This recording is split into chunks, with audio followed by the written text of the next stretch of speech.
एक एक्सीडेंट हुआ है जिसमें लगभग 42 लोगों की मौत हो गई है। और मक्का में वो प्रेयर करके वापस आ रहे थे और maximum most of the people from the Hyderabad only. ये मुझे भी खबर अभी मालूम हुई है कि हैदराबाद के 2 ट्रैवल एजेंसी, एक fly zone tours and travels और मक्का हज एंड उमरा के 42 हाजी मक्का से मदीना जा रहे थे बस में, और बस को आग लगने से मालूम हुआ कि सिर्फ एक शख्स की जान बची है। कंफर्म नहीं है, बात कह रहे हैं कि पूरों का इंतकाल हो गया।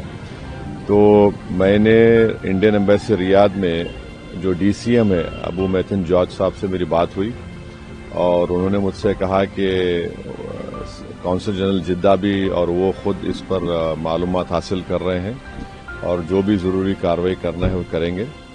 और साथ ही साथ मैंने इन तमाम उमरा पैसेंजर्स के दोनों ट्रैवल एजेंसी से वीज़ा डिटेल्स लेकर कौंसल जनरल ऑफ इंडिया जिद्दा को और डीसीएम इंडियन एम्बेसी रियाद को और साथ ही साथ फॉरेन सेक्रेटरी को मैंने ईमेल किया है।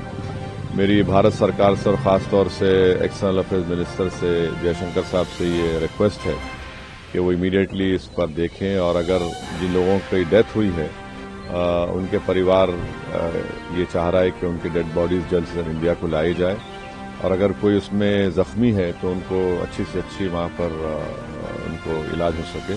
ये मैं रिक्वेस्ट करता हूँ हमारे एक्सटर्नल अफेयर्स मिनिस्टर से और भारत सरकार से। सर, दिल्ली में अभी हाल ही में जो ब्लास्ट हुआ है, मुफ्ती जी कह रही हैं कि भारत बता रहा है कि कश्मीर कितना सेफ है, लेकिन दिल्ली के में जो ब्लास्ट हुआ है, दिल्ली जब सेफ नहीं है, जो केंद्र की पॉलिसीज है वो पॉलिसीज रहती है कि कश्मीर में दिल्ली भी अब देखिए, वो मेरा मानना यह है कि जो टेररिस्ट एक्शन दिल्ली में हुआ, अब तो एनआईए ने कहा कि सुसाइड बॉम्बर था, हम उसका कंडेम करते हैं।